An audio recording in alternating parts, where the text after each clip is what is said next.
чё орёте?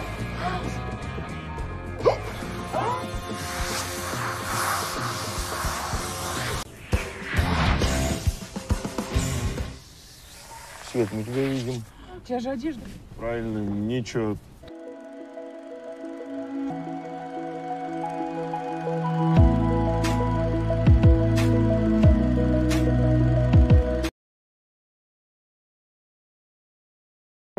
Di malam itu, pria bernama Oleg beserta sekelompok rekannya berusaha menyelundupkan 1 ton kaviar dari kapal muatan barang.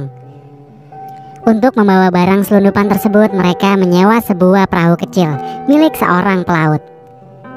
Si pelaut bilang bahwa kapasitas perahunya hanya dapat mengangkut beban maksimal 600 kilo. Jika berat muatan lebih dari itu, maka ia akan menolak. Oleg kemudian mengelabuinya dengan mengaku kalau barang yang akan diangkut beratnya cuma 600 kilo. Trik ini ternyata berhasil dan Oleg akhirnya bisa membawa 1 ton kaviar selundupannya dengan kapal sewaan.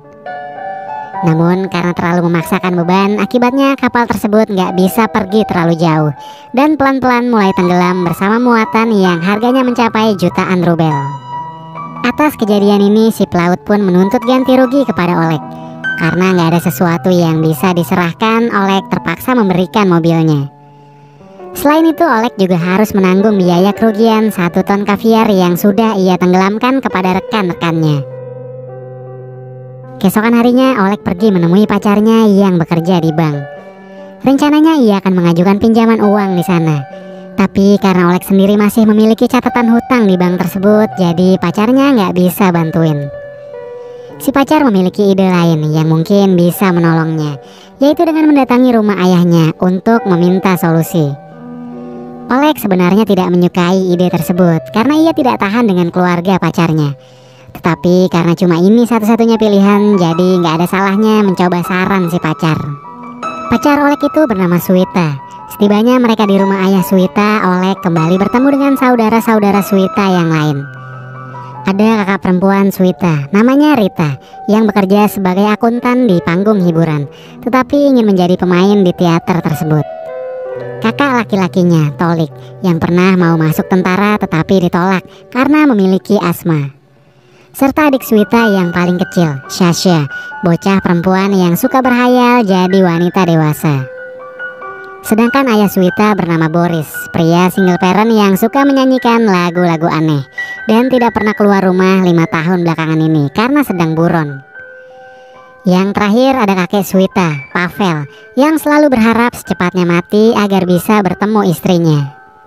Oleg mencoba berbicara dengan Boris tentang maksud kedatangannya, tapi ia harus bersabar menunggu sampai Boris selesai bernyanyi. Namun ketika Boris sudah selesai dan ingin mendengar apa yang akan Oleg katakan, tiba-tiba bongkahan meteorit mendarat di tengah rumah mereka dan menghantam kakek tua Pavel.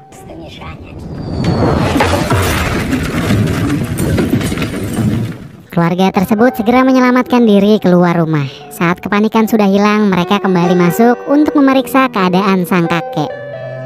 Ajaibnya, setelah tertimpa meteorit, kakek Pavel masih hidup tanpa luka apapun. Hanya kondisi badannya yang melemah, sehingga ia pun dibawa ke tempat tidur. Oleg kemudian menyarankan untuk mengeluarkan meteorit itu agar bisa dijual. Mereka semua setuju dan mulai menggali tanah di lokasi meteorit itu mendarat. Tapi mereka tidak menemukannya, hingga satu persatu saudara-saudara Suita mulai tertidur. Oleg yang sedang butuh uang tetap tidak menyerah dan terus menggali sendirian. Setelah menggali sampai pagi, akhirnya bongkahan meteorit itu ditemukan. Ketika Oleg keluar dari lubang, kakek tua Pavel memanggilnya dari tempat tidur. Ia memberitahu Oleg bahwa dirinya merasa akan mati. Oleg pun berniat memanggilkan ambulan, namun Pavel melarangnya karena ia sudah merasa cukup menjalani hidupnya dan sudah waktunya meninggalkan dunia ini dengan damai. Oleg bergegas menemui Suita untuk ngasih tahu kondisi kakeknya. Tapi karena Suita masih tertidur lelap di kamarnya, akhirnya Oleg yang belum tidur semalaman jadi ketiduran di samping pacarnya itu. Tak lama kemudian Tolik datang untuk menunjukkan sesuatu pada Oleg. Namun Oleg seketika menyadari Suita yang barusan berada di sampingnya kini nggak tahu kemana. Oleg pun mengikuti Tolik ke ruang tamu dan menemukan bongkahan meteorit itu telah berubah menjadi cairan aneh. Bersamaan dengan itu, keanehan-keanehan mulai terjadi pada saudari-saudari Suita yang lain. Sasha tiba-tiba menjadi sangat kuat hingga bocah ini sanggup membengkokkan besi. Dan Rita yang memiliki berat badan berlebih, entah gimana dirinya bisa melayang di udara meski ia sangat ketakutan. Beberapa saat kemudian Suita muncul dengan separuh tubuhnya yang tidak terlihat. Begitupun dengan Pavel yang kini kembali sehat. Dari sini mereka menyimpulkan bahwa meteorit itu telah memberi mereka kekuatan spesial. Ketika Rita tidak dapat mengontrol kemampuan barunya ini, ia terbang keluar melalui lubang di atap. Tapi begitu berada di luar, dirinya segera jatuh ke tanah. Dan anehnya di dalam ruang tamu, tubuh Suita perlahan kembali normal. Setelah Rita dibawa kembali ke dalam dan diikat supaya nggak terbang kemana-mana, bagian tubuh Suita balik menghilang. Ternyata mereka menyadari bahwa kemampuan khusus ini hanya akan aktif jika semua anggota keluarga sedang berkumpul di jarak tertentu. Sementara itu di malam hari saat Oleg memberi makan anjing-anjing peliharaannya, ia akhirnya menyadari kekuatannya, bahwa dirinya sekarang dapat memahami bahasa anjing. Mereka mendiskusikan bersama-sama apa yang harus mereka lakukan dengan kekuatan ini. Oleg kemudian menyarankan pada Boris bahwa keluarga ini harus muncul di TV. Dengan begitu mereka akan menghasilkan banyak uang. Tetapi Boris menolak dan tidak ingin keluarganya dijadikan seperti itu. Boris sendiri baru menemukan kekuatan spesialnya ketika sedang berada di kamar mandi. Waktu dirinya berusaha dengan keras ngeden saat BAB, tak sengaja ia malah berteleportasi keluar rumah. Setelah itu ia memutuskan bahwa keluarga ini perlu sedikit melatih kemampuan mereka. Mereka lalu pergi ke danau yang tak jauh dari rumah mereka. Di sana Boris dan Rita belajar mengendalikan kekuatannya.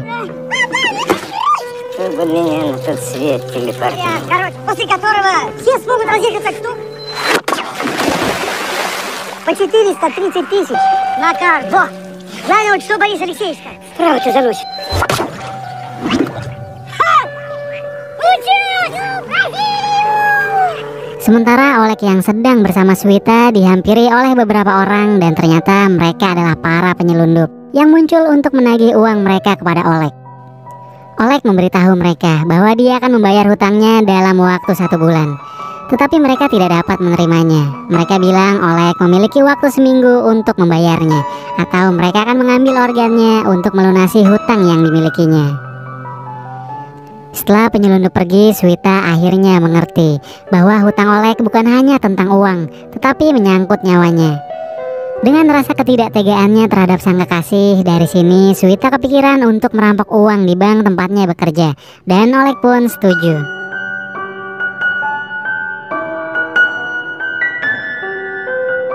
Sambil memikirkan rencana, Oleg terus berusaha untuk menemukan kekuatan supernya. Keesokan harinya, Oleg akhirnya menyadari kekuatannya, yaitu ia dapat mengeluarkan air dari jarinya, yang menurut Suita ini berguna untuk menyirami tanaman. Beberapa hari kemudian, Oleg memberitahu anggota keluarga yang lain tentang rencana perampokan yang sudah dibuatnya. Mereka cukup mengandalkan Suita seorang yang memiliki kemampuan tidak terlihat untuk masuk ke bank dan mengambil sekantong uang. Sementara anggota keluarga lainnya cuma duduk di mobil di dekatnya agar Suita tidak kehilangan kemampuannya. Pagi di hari berikutnya mereka melakukan simulasi sebelum benar-benar menjalankan rencana sesungguhnya. Keluarga ini mendatangi cabang bank terdekat. Oleg memarkirkan mobil di seberang jalan di bawah sinar matahari. Sementara Suita melepas seluruh pakaiannya sebelum masuk ke bank. Karena dia hanya bisa membuat tubuhnya saja yang tidak terlihat, tetapi tidak dengan pakaiannya. Bersama Oleg, Suita mengikuti karyawan bank di sekitarnya untuk mempelajari semua sandi dan kode keamanan. Sementara Oleg sendiri memfoto denah bank jika nantinya mereka terdesak untuk melarikan diri. Di luar, Boris yang merasa gerah dengan terik matahari memutuskan untuk memindahkan mobil ke gang kecil yang lebih adem. Tapi justru ini menjadi masalah, dikarenakan area itu adalah area dilarang parkir. Petugas pun meminta mobil keluarga ini untuk pindah. Boris dengan keras menolak karena hal itu akan menyebabkan Suita terlihat. Karena tidak ada cara lain, para penjaga pun menggunakan truk mereka sendiri untuk mendorong mobil itu menjauh. Dengan jarak yang terlalu jauh, akibatnya Suita muncul di depan seorang karyawan bank. Keluarga tersebut segera memanggil Oleg untuk berkumpul di depan bank, sehingga mereka semua bisa lebih dekat dengan jarak Suita lagi. Dan pria yang tadi melihat tubuh Suita mengira dirinya berhalusinasi.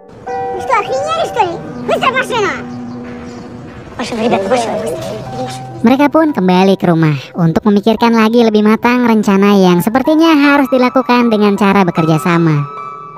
Если человек хочет выступать, значит будет выступать. Тебе только что сказал. Ты уже выступила один раз, помнишь выпуск? С этого момента никаких лишних движений никто не делает.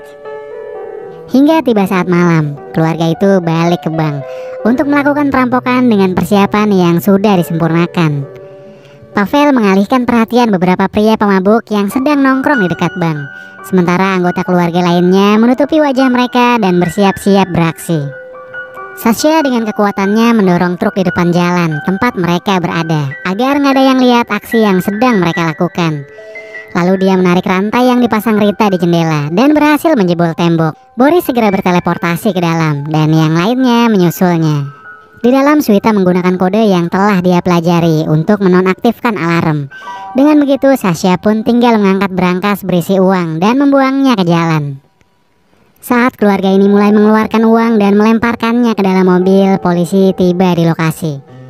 Tetapi dengan kemampuannya, Tolik mengirim banyak anjing untuk mengejar mereka. Begitu sudah berhasil mengumpulkan banyak uang, mereka melarikan diri.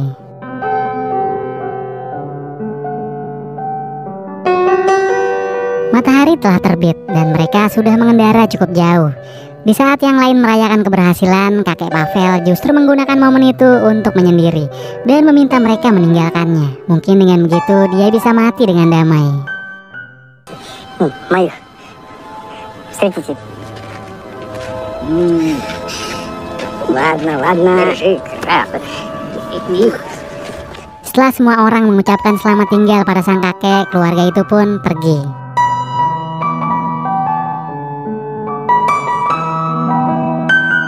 Di perjalanan, Oleg mulai membagi rata uang tersebut kepada tiap anggota keluarga. Setelah itu ia pergi untuk membereskan masalah hutangnya kepada para penyelundup. Dengan sisa uang yang masih begitu banyak, Oleg berencana akan pergi ke luar negeri. Namun ketika dia berada di bandara dan siap untuk meninggalkan negara itu, Oleg melihat berita yang menayangkan Swita dan keluarganya berhasil diringkus polisi. Ia pun segera kembali ke kota untuk membantu mereka. Setelah menjemput kakek Pavel yang ternyata belum juga bisa meninggal, keduanya lalu menerobos ruang persidangan, tempat keluarga mereka diadili. Dengan datangnya Oleg dan kakek Pavel, seketika kemampuan super masing-masing anggota keluarga kembali aktif. Mereka pun saling bekerja sama agar bisa kabur dari tempat tersebut.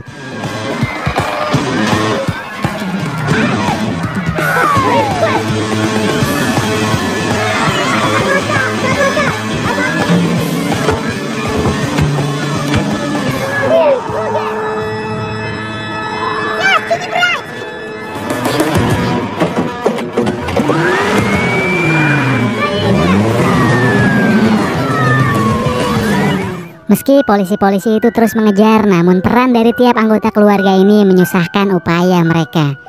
Hingga akhirnya Oleg dan yang lain pun berhasil menghilangkan jejak.